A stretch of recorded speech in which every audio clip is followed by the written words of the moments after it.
Hello students, in previous part we have studied about the refraction of light.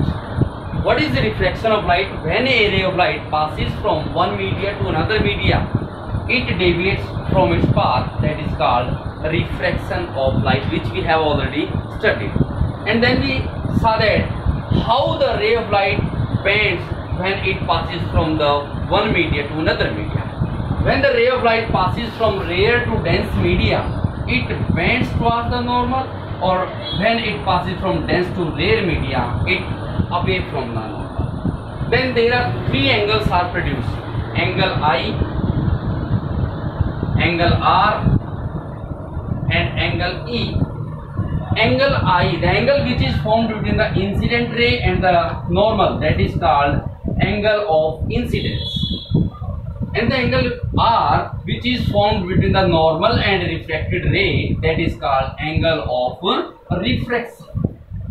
And the third angle, the angle which is formed by between the emergent ray and the normal, that is called angle E.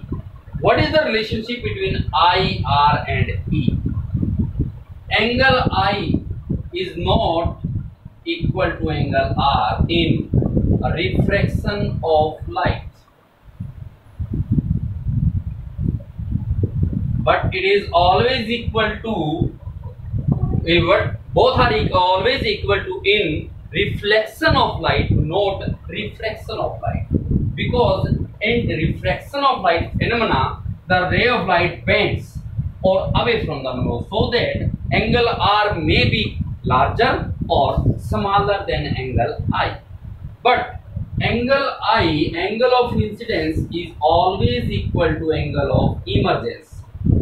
This is because when we draw this ray, next we can see that angle emergent ray and this line are always parallel to each other, and when we draw the normal from this point, then we can see that this angle is equal to angle E. Why?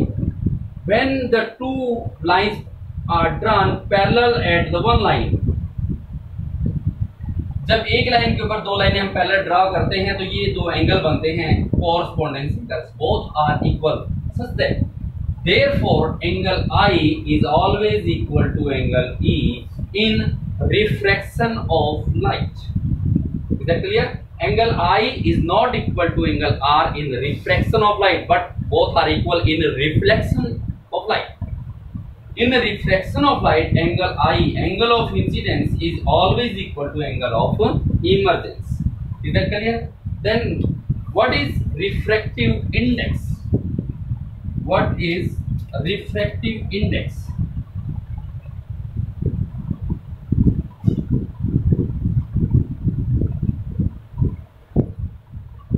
अब आप पूछ सकते हैं यहाँ रे of light band हुई, क्यों हुई? इसका मेन कारण है बैंड होने का, इसका मतलब रे ऑफ लाइट का इस मीडिया के अंदर स्पीड ज्यादा थी rather than this one. Rare media में, जिसको आप वैक्यूम कह सकते हैं, वैक्यूम के अंदर जो लाइट की स्पीड है, स्पीड ऑफ लाइट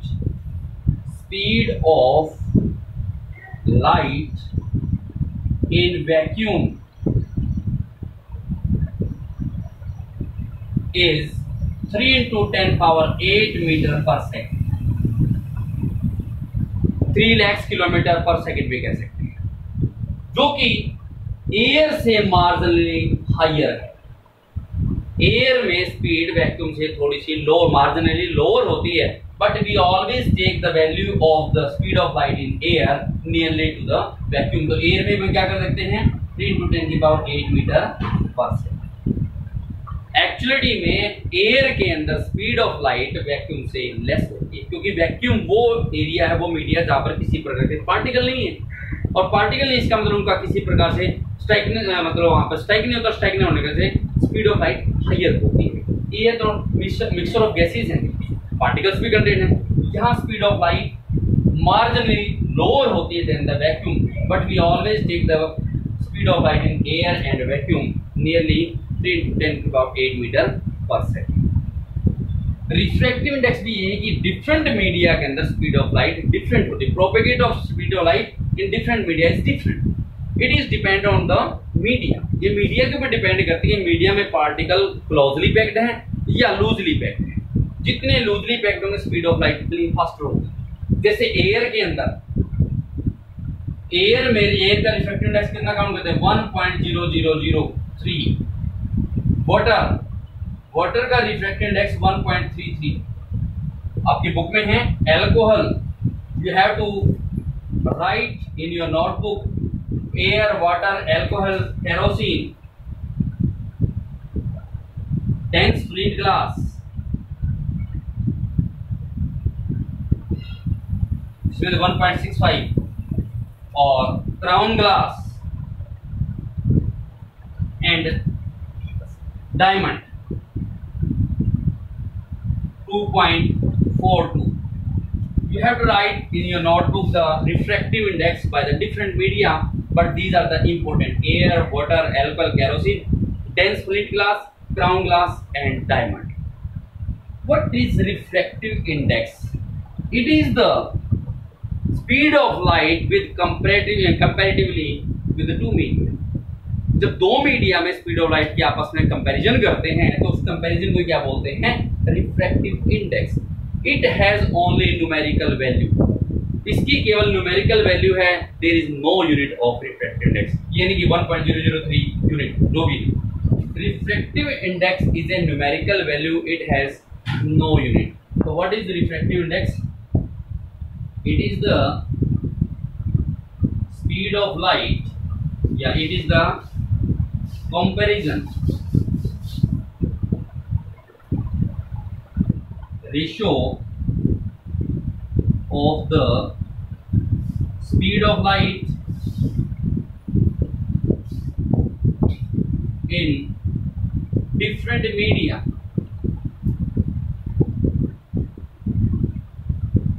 और two media।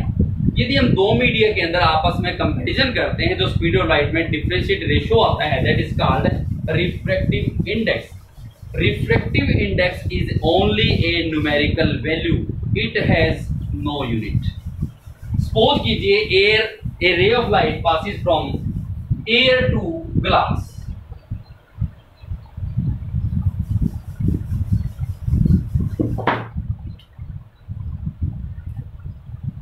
Suppose a ray of light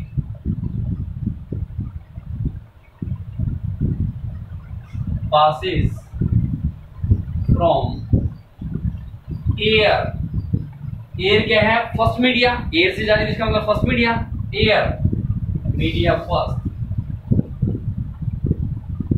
to glass. Glass क्या होगा इसका? Media second. Then the second media comparatively, then in the second media comparatively the speed of light, then in the second media comparatively speed of light it depends on refractive index, जिसको हम क्या show करेंगे? Refractive index is equal to second media की comparison किससे करें हम? First से। तो speed of light in first media upon speed of light in second media. Speed of light in first media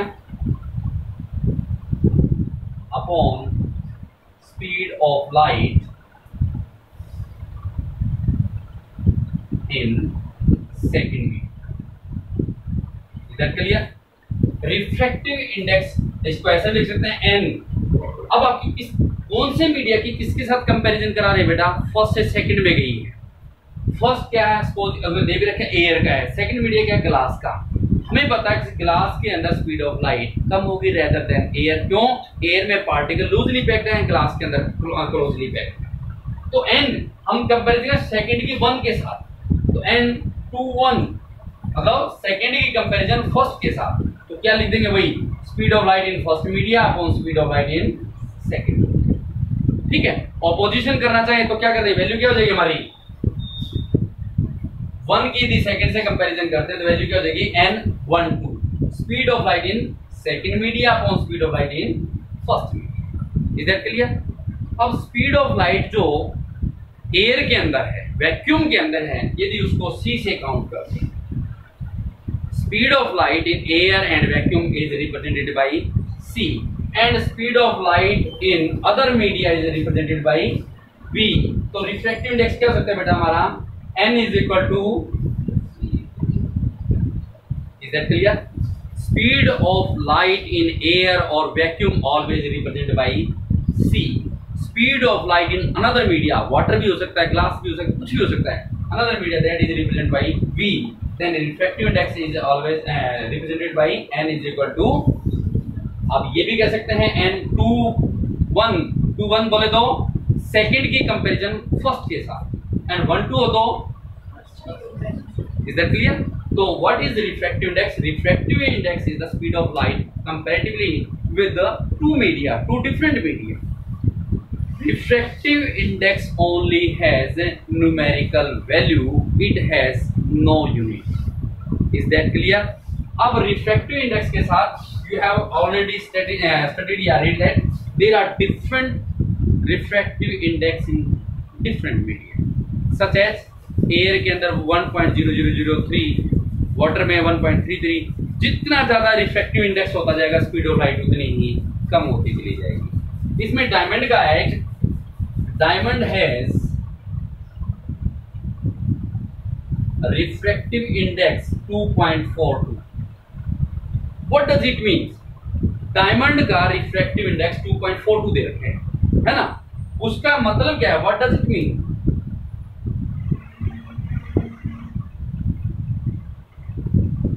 It means that diamond can deviate the ray of light at the time 2.42, यानी normal जो रे of light आ रही है उसको 2.42 times deviate कर देगा। Diamond has refractive index 2.42। What does it means? It means that diamond can deviate the ray of light 2.42 times faster या slower than the other media, slower not faster, slower than the other media। Air से जब diamond में जा रही है तो air में क्या थी उसकी 1.0003, डायमंड में क्या है 2.42।